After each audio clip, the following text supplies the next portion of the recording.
कि भगवान गोविंद ने आंखें बंद करके देखा कि साकेत धाम में अभी जगह खाली है कि नहीं, क्योंकि भगवान सत्व गुण से भी ऊपर है। रज तम से युक्त पूतना यदि भगवान के सामने आई है और भगवान अपनी आंखें खोल दे तो वह असली रूप में आ जाएगी। मैया डर जाएंगी, बाबा डर जाएंगे, इसलिए भगवान ने अपने आंखें बंद रखी। आज पूतना मौसी ने गोविंद को गोद में उठाया।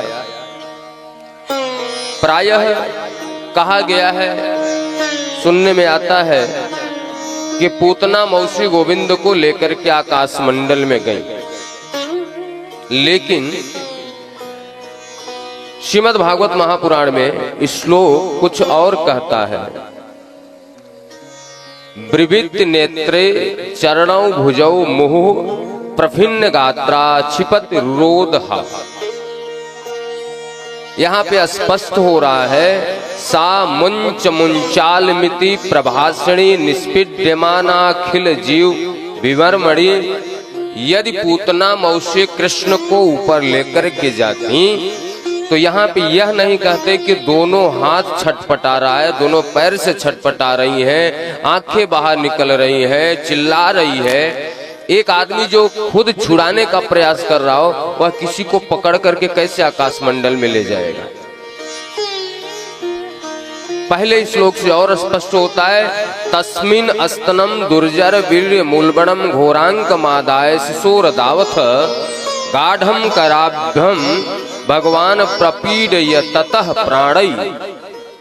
जैसे ही गोद में उठाई और अपने वक्ष स्थल से गोविंद को लगाया, गोविंद ने दुग्ध पान करना प्रारंभ किया, वैसे ही उसके प्राण को खींचने लगे। तो भगवान ने देखा ये तो यहीं पे मर जाएगी, इसलिए भगवान ही अपनी योग माया से उसको आकाश मंडल में ले गए।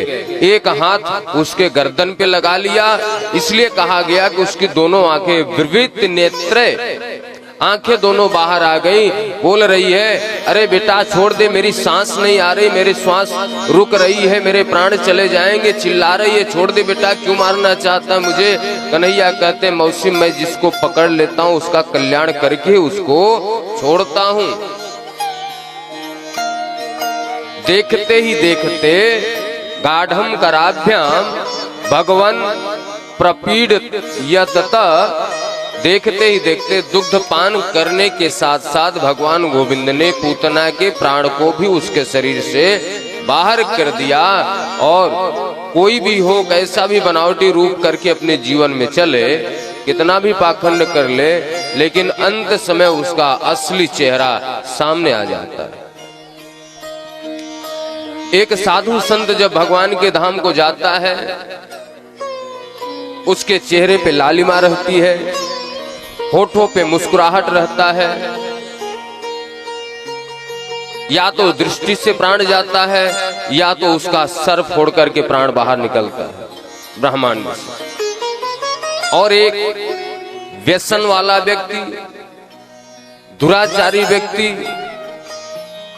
अधर्मी व्यक्ति जब मरता है तो पता चला उसका शरीर काला पड़ गया, मुख से बमन उल्टी हो गया, मलमूत्र त्याग कर दिया, कान से, मुख से, नाक से खून निकल गया, अधोगति होकर के उसकी मृत्यु होती है। आज राक्षसी का असली रूप आ गया। और महाराज जैसे ही प्राण उसके शरीर से बाहर गया तो उसका शरीर धड़ाम से जमीन के ऊपर गिर गया। यहाँ पे वर्णन आया, पतमानोपि तद्देस्त्रि गव्युत्तर द्रुमान चूर्णयामास राजेंद्र महदासित अद्भुतम। पूतना के शरीर के नीचे जितने पहाड़, पर्वत, वृक्ष आदि आए, सब चूर्ण बन गए, चकनाचूर हो गए। तो कितना बड़ा शरीर था भाई उसका। 3 गव्यूत का वर्णन आया है। एक गव्यूत में 2 कोस, 3 गव्यूत में हो गए 6 कोस, एक कोस में 3 किलोमीटर तो 6 कोस में 18 किलोमीटर। पूतना का शरीर 18 किलोमीटर लंबा था, उतना ही चौड़ा भी होगा उसी के हिसाब से। तो पूतना तो मर गई, लेकिन उसका शरीर पहाड़ जैसा प्रतीत हो रहा है और उसके वक्ष स्थल पे सीने पे बैठ करके गोपाल अभी दुग्धपान ही कर रहे, नाटक कर रहे। इतनी जोर की आवाज भई, सबरे ब्रजवासी आए गए, लाला कहाँ को गए, लाला कहाँ को गए, मैया आ गई, अरे मेरो 1200 कन्हैया कहाँ को गए। महाराज सबरे ब्रजवासी आगे पीछे घर के दौड़ के देख रहे हैं, तो एक पहाड़ के ऊपर बैठ करके गोविंद अभी दुग्धपान कर रहे हैं। उसका शरीर पहाड़ जैसा था। अब सब सोच रहे इस राक्षसी का क्या करें, कन्हैया को कैसे उतारें। तो सिद्धि लगाया गया, सिद्धि लगा करके गोपाल जी को नीचे उतारा गया। पूतना के शरीर को क्या करें, तो उसको महाराज कुल्हाड़ी से काटा गया। कई खंडों में उसके शरीर को काट करके कई चिता बनाई गई, उस पे रख दिया गया, उसमें आग लगा दिया गया। आग लगाना, उसको जलाना कोई बड़ी बात नहीं है, लेकिन उसके शरीर से जो धूम्र निकल रहा था वह सुगंधित था। उधर से नंद बाबा कर दे करके वापस आ रहे हैं, उनके नासिका में वह सुगंधी गई। तो बाबा ने ब्रजवासियों से पूछा, भैया ये सुगंधी कोई यज्ञ हो रहा है, कोई हवन हो रही है? बोले नहीं महाराज, राक्षसी जलाई जा रही है।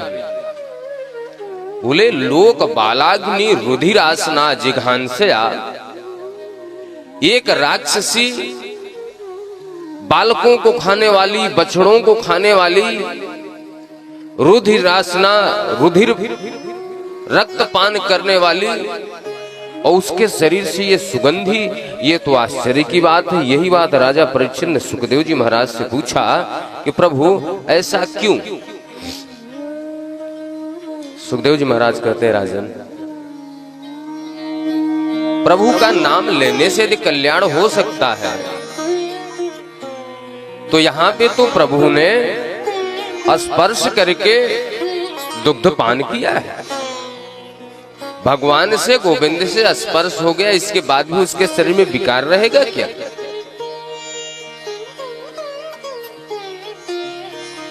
नाम जासु सुमिरहि एक बार, नाम जासु सुमिरहि एक बार, उतरहि नर भव सिंधु पारा, उतरहि नर भव सिंधु पारा, नाम जासु सुमिरहि एक बार, नाम जासु सुमिरहि एक बार, उतरहि नर भव सिंधु पारा, उतरहि नर भव सिंधु पारा, नाम जासु सुमिरहि एक बार, नाम जासु सुमिरहि एक बार, एक बार।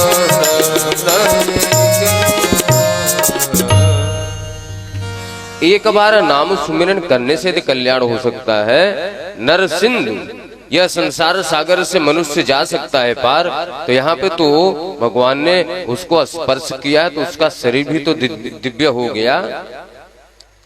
महाराज इधर मैया लोग गोपाल को लेकर के आई, लाला को किसी ने नजर लगा दिया है, जादू टोना कर दिया है, तो गौशाला में लेकर के गई। छोटे से 1200 कन्हैया अभी छठी के अंदर है, 6 दिन के अंदर है। मैया ने क्या करी, गोमूत्रेण स्नापयित्वा पुनर्घोरज सार्भकम, गाय माता के मूत्र से, गोमूत्र से गोविंद को स्नान कराया जा रहा है। पुनर्घोरज सार्भकम, गाय के चरणों की जो धूली होती है, खुर पग की धूली होती है, वह पीठ पे मालिश कराया जा रहा है। और गोविंद को गोद में लेकर के मैया कर रही है, इंद्रयाणी ऋषिकेश प्राणान नारायणोवतु, गोविंद के इंद्रियों की रक्षा ऋषिकेश भगवान करें, प्राण की रक्षा नारायण भगवान करें। श्वेत दीप पति चित्तम, चित्त की रक्षा श्वेत दीप लोग करें। मन की रक्षा योगेश्वर भगवान करें। खेलते समय माधव, हंसते समय गोविंद, रोते समय केशव भगवान।